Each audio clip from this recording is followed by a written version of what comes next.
In our headlines on this Friday, September 12th, here in South Korea. 316 South Korean workers and 14 foreign workers arrive at Incheon International Airport, ending a roughly week-long ordeal that began with a raid by U.S. federal agents at the Hyundai plant in Georgia that led to their detainment. And according to the latest economic green book by the Economy and Finance Ministry here, signs of an economic recovery are strengthening, but concerns of a possible slowdown in exports remain. Meanwhile, President Lee Jae-myung reaffirms his pledge to promote Kangwon province into a K-culture and tourism belt during a town hall meeting there earlier today. The ordeal of the hundreds of workers, mostly South Korean engineers and technicians, detained during a raid at the Hyundai plant in Georgia has come to an end. I have our senior correspondent, Oh Soo-young, standing by live on the line. Soo-young, it's great to have you on. So the workers landed at Incheon International Airport well over an hour ago. That's right, Sunny. It was a great moment of relief as 316 Koreans and 14 nationals of Japan, Indonesia and China touched down in South Korea at 3:23 p.m. on Friday, ending their week-long detainment under U.S. immigration authorities, who conducted a massive raid on a Hyundai LG battery plant in Georgia. After a 15-hour journey on a chartered Korean air flight from Atlanta, we saw Koreans stepping off the plane evidently tired, many of them on the phone, presumably with their loved ones, to tell them they had landed very safely. They are now homebound, some of them with their families, who greeted them very emotionally at the airport. Presidential Chief of Staff Kangwon was also waiting for them, welcoming them back as soon as they stepped off the plane with applause, acknowledging their days-long ordeal under arrest before bilateral negotiations secure their release. We are considering options like counseling to support their mental health. There was one pregnant woman on board, and we ensured she had a first-class seat. We welcomed them all back with applause and a sense of relief. Kang added that Seoul will pursue a new visa track with the U.S. with a new working group between the two governments. With Seoul having pressured Washington to rule out deportation or trials for the former detainees and enable their swift voluntary departure, the workers appear to have avoided tarnishing their U.S. immigration records. Out of 317 Koreans arrested, all but one, who remains in the U.S. due to family ties, have completed their voluntary departure. Foreign Minister Cho Hyun will also soon touch down at the airport as he left Washington, D.C. shortly after finalizing negotiations with the return of Korean workers and ensuring their departure went smoothly. And speaking about the Foreign Minister, Soo-young, I hear he also struck an optimistic tone by vowing to turn this ordeal into an opportunity for long-term improvements for South Korean businesses operating in the U.S. Yes, he did. He proposed establishing a bilateral working group with the U.S. to work on visa tracks for professionals. This was in his meeting with U.S. Secretary of State Marco Rubio on Wednesday. The U.S. is believed to have agreed in principle. In fact, President Donald Trump himself appeared to recognize the need for foreign skilled workers to enable foreign direct investment projects and ultimately strengthen American competence in high-tech areas. Trump even held up the Korean workers' chartered flight by almost 24 hours, requesting that they seek ways for them to stay on at the Georgia factory.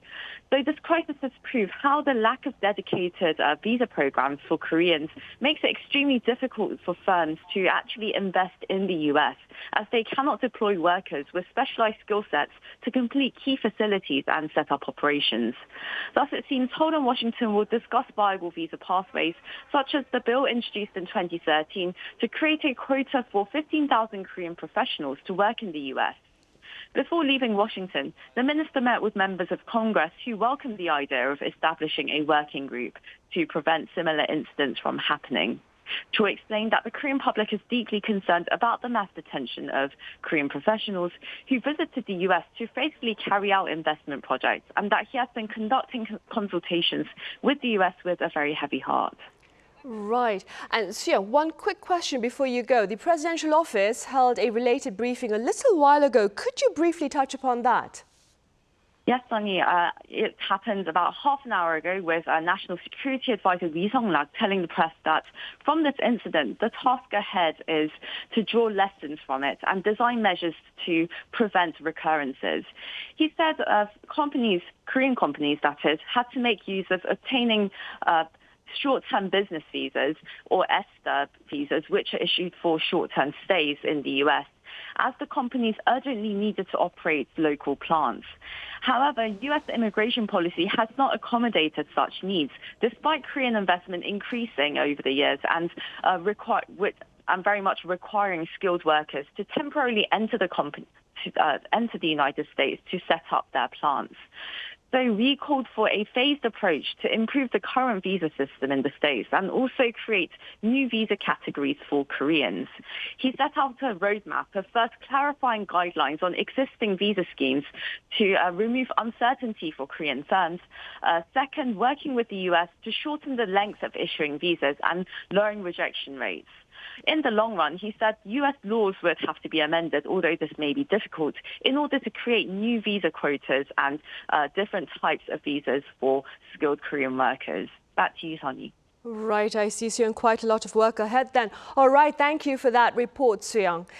Right, the Trump administration's top commerce official is pressuring South Korea to accept the trade framework hammered out between Seoul and Washington in late July. Our Lee Seung-jae covers his remarks. U.S. Commerce Secretary Howard Lutnick warned Thursday that South Korea must either accept the bilateral trade framework deal reached in July or face tariffs as negotiations remain deadlocked over key details. Speaking in an interview with CNBC, Lutnick emphasized that there is no flexibility in the agreement. Under the deal, Washington pledged to lower reciprocal tariffs on South Korean goods to 15%, down from the proposed 25%, in return for Seoul's commitment to investing $350 billion in the United States, along with other promises. But the two governments have yet to agree on how the investment package will be structured, how profits will be shared, and other terms. Lutnick pointed to South Korean President Lee Jae-myung's visit to Washington last month, noting that no agreement was signed during his summit with President Donald Trump. Meanwhile, South Korea's Industry Minister Kim Kangwon departed for Washington on Thursday to hold follow-up negotiations. His office said he is expected to meet with Lutnick and other U.S. officials to discuss tariff issues and potential adjustments to the visa system in light of the mass detentions. Since late July, Seoul and Washington have been working to finalize the framework trade agreement, which was first announced on July 30th. In addition to lowering general tariffs on Korean goods, the Trump administration also agreed to cut tariffs on Korean automobiles from the current 25% down to 15%. Officials on both sides say the upcoming talks will be critical in determining whether the deal moves forward as envisioned, or whether new tariff penalties will be imposed on South Korean exports to the United States. Lee Seung-jae, Arirang News. Signs of an economic recovery are strengthening here on the local front, but concerns of a possible slowdown in exports remain. Now, this is according to the latest government assessment. Our correspondent Moon Ji-young has details. Strong positive signals are emerging from South Korea. This comes as the latest Economic Green Book, a monthly economic assessment report released by the Finance Ministry on Friday, highlights distinct improvements in consumer spending indicators. Recently, the Korean economy has continued to face challenges, such as delayed recovery in construction investment, employment difficulties concentrated in vulnerable sectors, and concerns over export slowdowns due to U.S. tariff measures. Nevertheless, positive signs for economic recovery are strengthening, including a surge in consumption, driven by policy effects. The ministry pointed to positive signs for the second consecutive month, suggesting the economy may be on a path to gradual recovery. In July, retail sales, a key gauge of private spending, rose 2.5% from a month earlier, representing the sharpest on-month increase since February 2023. The Consumer Sentiment Index also improved by 0.6 points in August. Exports rebounded in August, growing 1.3% from a year earlier to $58.4 billion on the back of robust global demand for semiconductors.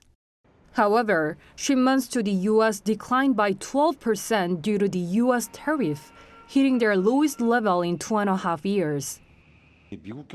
Regarding the U.S. economy, it appears the impact of tariffs is now starting to be felt. On the inflation front, this clearly seems poised to exert upward pressure on prices. Hence, we also view that uncertainty persists. To proactively address these challenges and boost the domestic economy, the ministry said that the government will swiftly implement a supplementary budget. This package features a second round of cash handouts, known as consumption coupons, and plans for special sales events ahead of the extended Chuseok holiday in early October. 문지영, 아리랑 뉴스. Right, and come September 22nd, an additional 100,000 won, or some $75 will be offered to all Koreans, with the exception of those in the top 10% by income. Now, that is to say, high asset individuals with a property tax base of over 1.2 billion won, or annual earnings from financial assets exceeding 20 million won, will be excluded. For the remaining 90% of the population, the selection will be based on the monthly insurance premiums. For a 4-person household of salaried workers, the cutoff is a combined monthly insurance premium of 510,000 won. Eligible recipients for the second round of the government's consumption coupons will be notified in advance. The South Korean stock market continues to rally after posting a fresh high earlier this week, with investors betting big on chips, ships and finance. Our correspondent Park Junan covers Friday's session and more. After South Korea's benchmark KOSPI made history on Wednesday by surpassing its all-time record set in July 2021, the index has kept up its rally, closing the market on Friday at 3,395.54. Proving its strong rally, the KOSPI has gone up more than 41% this year, becoming Asia's best performer in the year to date. In fact, South Korean stocks have outperformed other major stock markets to date, including those of the United States, Japan, and the European Union.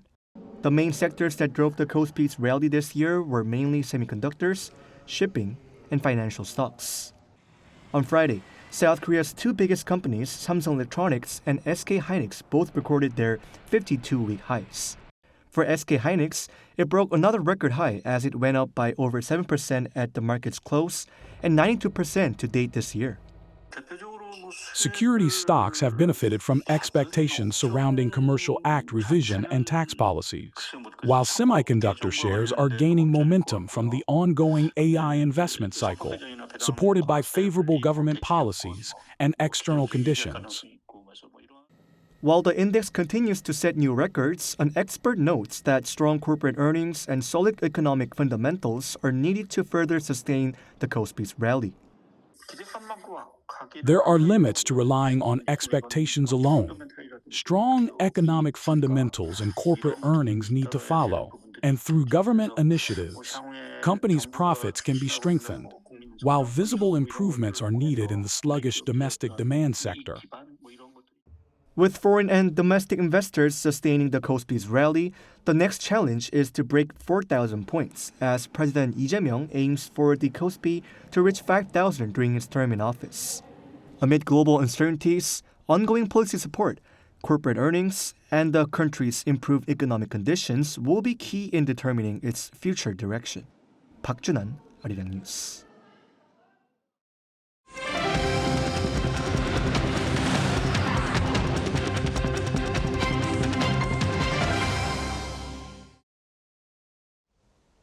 President Lee Jae-myung has vowed stronger support for Kangwon province, an area near the inter-Korean border, long constrained by military restrictions. Do take a listen.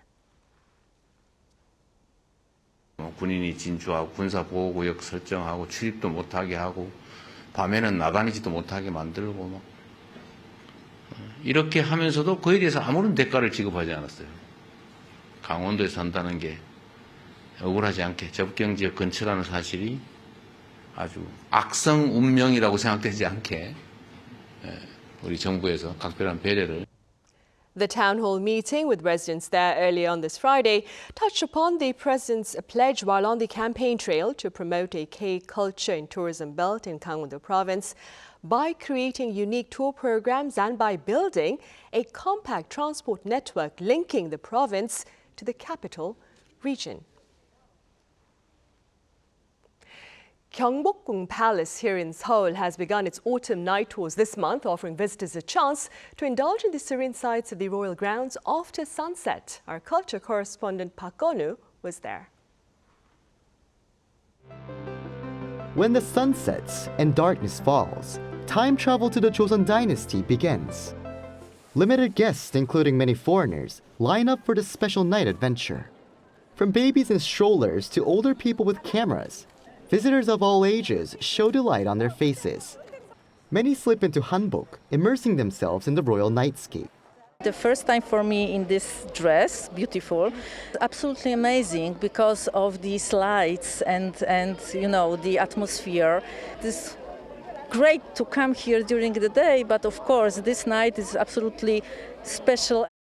The Kangwon Pavilion, once a royal banqueting hall, is the place that many photo takers look forward to the most, as the ripples spreading softly around the pond attract much attention. Visitors are flocking to Gyeongwon Pavilion, the highlight of this night tour, all trying to capture the pavilion's reflection in the pond. Only 3,000 visitors are admitted each night, with 300 extra tickets for foreigners. And if you're in hanbok, you can enjoy all of this for free, a true highlight of the night. It truly served as a perfect photo spot, keeping visitors strolling around it until closing hours. Another spotlight was a performance by the Korean Traditional Music Orchestra of the Blind, an ensemble whose history even traces back to King Sejong. Their emotional lyrics and lively rhythms deeply moved the audience. I'm so proud to show my family traditional Korean music. The weather's also just perfect to enjoy it. I know a little bit of the language, but not totally what they're talking about. But watching, I almost started to get some teary-eyed. Even though they're blind, I'm sure they have like other superpowers, just like singing. With more foreigners visiting during the night, officials say the surge is clear. Interest is surging, fueled by K-pop and recently K-pop Demon Hunters. More foreigners, especially the younger generation, wish to experience traditional Korean architecture themselves. Around one-third of visitors are from overseas, from even Europe and Africa. She said that thanks to those visitors, last year 6.4 million people visited the palace, and already this year, over 4.2 million have come. Expectations are for the figure to reach at least 7 million this year, the most ever. And you'll be able to add to that as the special night tour under the glowing moonlight continues until September 28th. Park Gon-woo, Arirang News. Also here in Seoul, a fair that shares the art of turning a simple house into a home is underway. Our Park Hyo-bin has a glimpse. A fresh burst of creativity is filling the capital this week, drawing crowds eager to discover how design shapes modern living. South Korea's largest living and lifestyle show, the Maguk Living Design Fair, has kicked off at the KOEX Maguk in western Seoul. On an autumn day, visitors flock to explore furniture, decor, and smart home ideas right in time for the moving and wedding seasons. I found this event very nice, actually. My partner brought me here because she's working in design, and yeah, I find everything amazing, actually. I never thought it was going to be that big. It's very nice. This year's theme, The Absent House, A Certain House, asks what kind of home we truly need. Some 140 brands are presenting fresh concepts across 8 themed zones, where function meets unique material and technology meets emotion. There are modular tables that can be assembled in different ways, along with furniture that you could paint in your own colors, reflecting South Korea's growing one-person living trend. Sustainable pieces also stood out, from eco-friendly interiors to artful designs crafted with recycled plastic. The bottle caps are first collected by NGOs and other non-profit groups, then sorted by senior citizens. We crush and reuse them, so about 2,000 caps go directly into each piece of furniture. This process greatly reduces carbon emissions, and the items can be recycled multiple times. A key highlight is that online furniture and decor are gathered in one place, inviting visitors to experience them firsthand. Moreover, a special gallery, the Sixth Hue, allows visitors to wander through 6 colorful rooms, reimagining space through the language of color. Workshops with emerging artists have turned the venue into more than a showroom, a place where guests can create decor items and share the joy of making. The fair runs until this Sunday, showcasing the latest design trends that shape our lives. Park Hyo-bin, Arirang News. Meanwhile, over in Nepal, over 30 lives have been lost as social unrest that was sparked by the government's ban on social media continues. Our Choi Soo-young has the latest. At least 34 people have been killed in massive protests in Nepal that started on September 8th in response to a government decision to block social media access.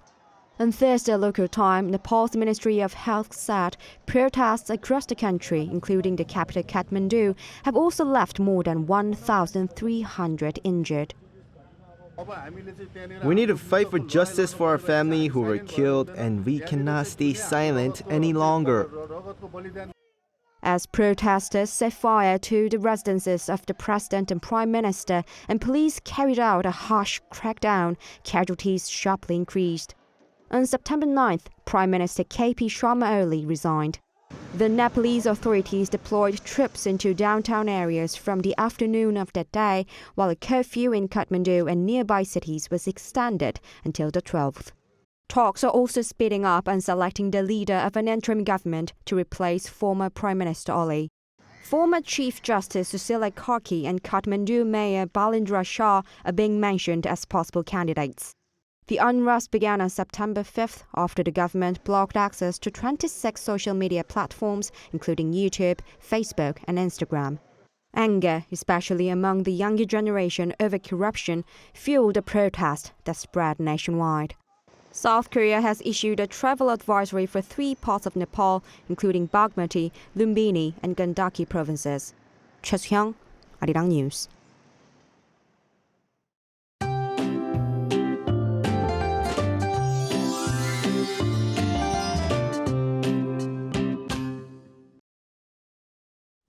Strong and heavy rain is forecast for most parts of the country until tomorrow.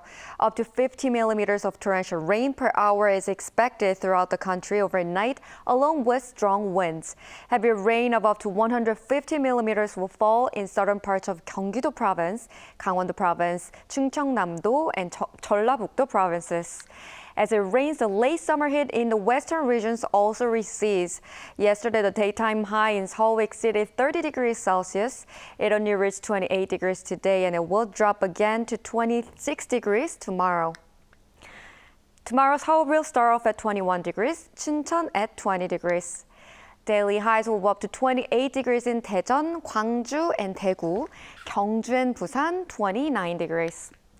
Rain in Kangwon-do, Gyeongsangbuk-do provinces and Jeju Island will continue until Sunday morning. That's all for Korea. Here are the weather conditions around the world.